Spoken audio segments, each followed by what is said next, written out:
Olá, começa agora o programa Voz do Trabalhador, uma iniciativa do Sindicato dos Metalúrgicos de São José dos Campos e região. Todos os domingos, às 8h45 da manhã, fazemos um bate-papo sobre temas que interessam a classe trabalhadora. Meu nome é Ana Cristina e estou com Hélia Gonçalves, que é presidente do sindicato. Tudo bem, Hélia? Olá, Ana, muito bom dia a todos. Estamos aí para mais um programa e, como sempre, para falar de temas que interessam aos trabalhadores. Bom, Hélia, o tema de hoje é sobre o endividamento recorde das famílias brasileiras e as medidas para enfrentar essa situação. Vamos ver um breve vídeo sobre esse tema. O número de famílias endividadas no Brasil bateu recorde histórico em 2026. Segundo a Confederação Nacional do Comércio, mais de 80% dos lares brasileiros têm algum tipo de dívida e quase 30% estão com contas em atraso. Entre os mais pobres, um índice ainda maior. Cartão de crédito, empréstimos e contas básicas passaram a consumir grande parte da renda e milhões de brasileiros enfrentam dificuldades para pagar aluguel, alimentação e serviços essenciais. Mas afinal, quais são as causas desse cenário? Que saída existe para a classe trabalhadora? Esse é o tema do programa A Voz do Trabalhador. Weller, os dados mostram esse endividamento recorde dos trabalhadores brasileiros. Quais as causas dessa situação? Olha, Ana, de fato, a classe trabalhadora brasileira está completamente endividada. E qual é o problema? Se o trabalhador se endividasse porque ele está adquirindo um patrimônio, porque comprou um terreno, comprou uma casa, trocou de carro, a realidade é que hoje os trabalhadores estão se endividando para o básico. Cartão de crédito, pegando empréstimo, utilizando o cheque especial. Boa parte das vezes era para pagar as contas básicas do mês. Comprar comida, pagar água, pagar luz, pagar a internet. E isso tem a ver, a gente já conversou por várias vezes aqui sobre o salário mínimo e a situação de precarização dos trabalhadores no nosso país. E esse é o problema principal. Os baixos salários e as condições de trabalho. Aquilo que o trabalhador ganha não acompanha a realidade do aumento do preço dos alimentos e do aumento do preço de tudo, basicamente. A inflação que é divulgada pelo governo, que é o que você se utiliza quando está em uma negociação de campanha salarial, por exemplo, na nossa opinião, aquilo é totalmente maquiado, não é a realidade do dia a dia do trabalhador. Então, tudo sobe acima do que é aquilo que a gente tem de salário e o poder de compra dos trabalhadores vai reduzindo cada vez mais. Este é o motivo principal pelo fato de ter tantas pessoas endividadas no nosso país. Recentemente, o governo lançou um programa, né, de renegociação de dívidas. Qual a sua avaliação sobre esse programa? Olha, essas medidas, elas não atacam de fundo o problema dos trabalhadores. E muitas vezes a gente vê os governos, de uma forma geral, não só o governo Lula, que hoje é o presidente da República, a gente sempre viu também em governos anteriores, estamos liberando X% do FGTS do trabalhador para que ele possa sacar e apresenta isso como se fosse uma vitória. O fundo de garantia é aquilo que o trabalhador tem de garantia se ele é demitido, por exemplo. Agora, gera uma ilusão naquele momento, o trabalhador necessitando do dinheiro. Você tem ali a liberação do fundo de garantia, a ampla maioria pega. E em relação ao fundo de garantia, saque aniversário, as novas modalidades que tiveram aí nos últimos anos, muitos trabalhadores, depois que é demitido, que vê a realidade de como vai funcionar, que se arrepende. Poxa, eu não vou poder sacar. Outra questão, Ana, inclusive o governo e a maioria de sindicatos e centrais sindicais que apoiam o governo divulgaram isso como uma vitória e comemoraram o empréstimo consignado CLT. Inclusive, o Sindicato dos Metalúrgicos fez um jornal específico com esse tema que a gente distribuiu para os trabalhadores, dizendo: isso aqui é uma grande ilusão. A gente sabe que a maioria dos trabalhadores vão pegar, agora as consequências depois, se o trabalhador ele for demitido, que você vai ver como que vai ser. E foi importante a gente ter feito aquele registro, porque foi uma facilidade. Você entrava ali na sua carteira de trabalho digital, você colocava a quantidade de dinheiro que você queria e já aparecia ali a quantidade de bancos que estavam te oferecendo um empréstimo e ali no celular você clicava e em poucos minutos o dinheiro estava na conta. Agora, fica até 30% do seu salário comprometido, descontado todo mês. E se você for desligado, depois os bancos eles vão te cobrar e podem cobrar no seu novo emprego, por exemplo. Então, diante do cenário de crise, o trabalhador vê a facilidade de pegar o dinheiro, ele pega, mas depois que você vai ver as consequências. Então, isso só faz com que o trabalhador se endivide mais. E o governo divulga isso como vitória e nós achamos que não, e a situação dos trabalhadores ela tem que ser discutida de outra forma. Inclusive, Weller, o próprio governo, enfim, até setores empresariais, tem criticado, né, a questão do avanço das apostas online, esse crédito fácil, o próprio consignado. Isso também tem sido apontado como fatores de endividamento, né?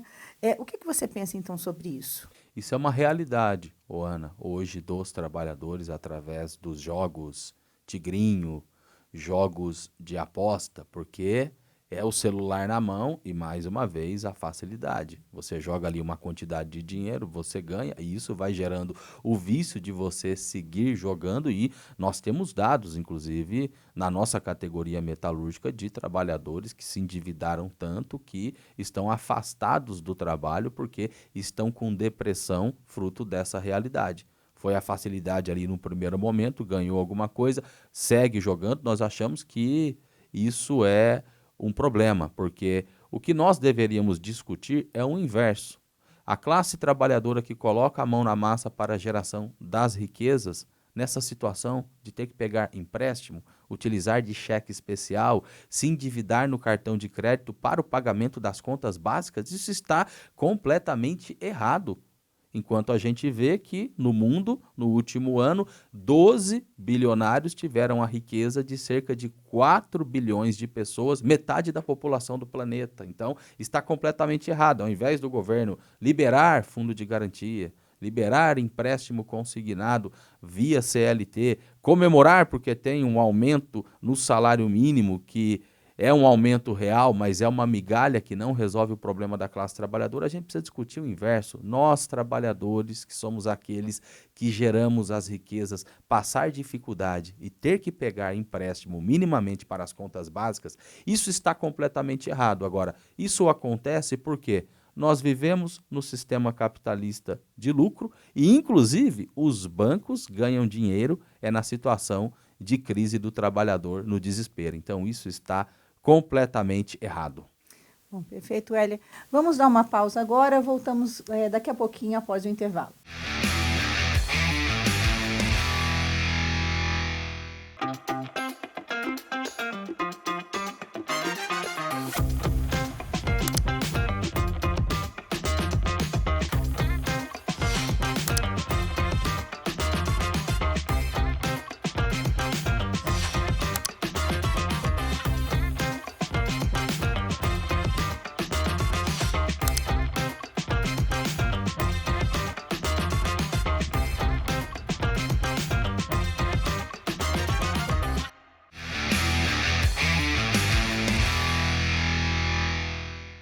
Estamos de volta com o programa Voz do Trabalhador e o tema de hoje é o nível recorde de endividamento das famílias brasileiras. Vamos dar continuidade aqui. Weller, a questão sobre essa situação, outro fator também apontado são os juros altos no país. Vários especialistas apontam isso. Como é que você avalia essa situação? O Brasil é a segunda taxa de juros mais alta do mundo. Ele perde apenas para a Turquia. E isso faz toda a diferença quando a gente discute a situação de endividamento dos trabalhadores, Ana, e a desigualdade social que existe no nosso país, porque as grandes empresas, elas pegam empréstimos com o BNDES a uma taxa de juros super pequena. E aí o trabalhador, se ele vai em um banco solicitar um empréstimo, muitas vezes ele acaba pagando 2 vezes. Você compra hoje um carro financiado, você paga 2, 3 carros. Essa que é a realidade. E os empresários, que deveria ser o inverso, pela lucratividade e o dinheiro que eles têm, eles não pagam quase nada. A taxa de juros no Brasil ela está em 14,5%. E foi toda uma propaganda do governo e das centrais sindicais em relação à configuração do Banco Central no governo anterior. E entra governo e sai governo, e é essa a realidade para o trabalhador. Isso tem tudo a ver, Ana, com o cartão de crédito que você faz ali a compra, e se você atrasar, por exemplo, tá lascado. O que vai vir de juros em cima daquilo que você não pagou. O mesmo em relação a qualquer empréstimo que você fizer. E a situação dos trabalhadores muitas vezes é essa, Ana, de renegociar as suas dívidas. Você usa ali o cartão de crédito para comprar alimentos para sustentar a sua família. E aí chega ali o cartão para você pagar a fatura, você não consegue pagar. A realidade hoje do trabalhador é isso, ficar fazendo a renegociação de dívida. E isso faz toda a diferença, a taxa de juros que tem no nosso país. Agora, quem controla tudo isso são os bancos. E a gente está vendo aí a situação do Banco Master, que todo mundo do andar de cima está envolvido ali com o cara, desde os governos de direita, de centro, de esquerda. O cara, se abrir ali a caixa preta, está todo mundo pro meio. Infelizmente, é muita falcatrua que tem no andar de cima, a gente sabe dessa realidade. E são os banqueiros, junto com as multinacionais, que ditam as regras da economia do nosso país. São eles que financiam as campanhas dos políticos. Então, são eles os verdadeiros donos do nosso país. E o governo fala que não tem dinheiro, muitas vezes, quando você cobra minimamente aí uma política social. Agora, a quantidade de grana que nós pagamos de juros da dívida pública são trilhões que vão para engordar o bolso dos banqueiros todos os anos. Você olha ali o percentual que vai para a Previdência Social, que muitas vezes eles falam, tivemos que fazer a reforma da Previdência porque os gastos do governo estão aumentando com isso. O que vai para a saúde, o que vai para a educação. Na hora que você olha ali o gráfico, podemos dizer que 2/3 vai para o pagamento de juros da dívida pública, que é dinheiro para o bolso do banqueiro e dinheiro que poderia ficar para investimentos para a população do nosso país, mas a realidade é que, como eles são os donos, tem que ter esse agrado. Olha, e diante desse cenário, o que o sindicato aponta como saída, né, como medidas para melhorar a situação dos trabalhadores? Olha, Ana, em primeiro lugar, aumento geral dos salários. Nós defendemos o salário calculado pelo DIEESE. Tem a calculadora do DIEESE que todos os meses faz ali o cálculo do que seria o mínimo para uma família com 4 pessoas sobreviver. E a última calculadora do DIEESE apontava ali que o salário deveria de ser de cerca de R$ 7.100. Muita gente pode olhar e falar, poxa, mas é radicalismo, como que vai pagar um salário desse? Nós defendemos que minimamente o salário mínimo ele seja dobrado. Hoje é 1.621, que fosse 3.200 e poucos reais rumo ao salário do DIEESE. Em primeiro lugar é isso, nós defendemos o congelamento do preço dos combustíveis, o congelamento do preço dos alimentos. Nós que somos socialistas, nós defendemos a estatização do sistema financeiro, porque dentro do capitalismo é só lucro para os grandes empresários e a condição do trabalhador, além de precarização, baixos salários, é esse endividamento. Está muito difícil sobreviver no nosso país. Perfeito, Hélio. Bom, é um tema que a gente vai poder aí voltar, se aprofundar em outros programas. Hoje nós encerramos por aqui. Essa entrevista vai poder ser conferida na página do sindicato no YouTube e aguardamos você no próximo domingo. Até lá!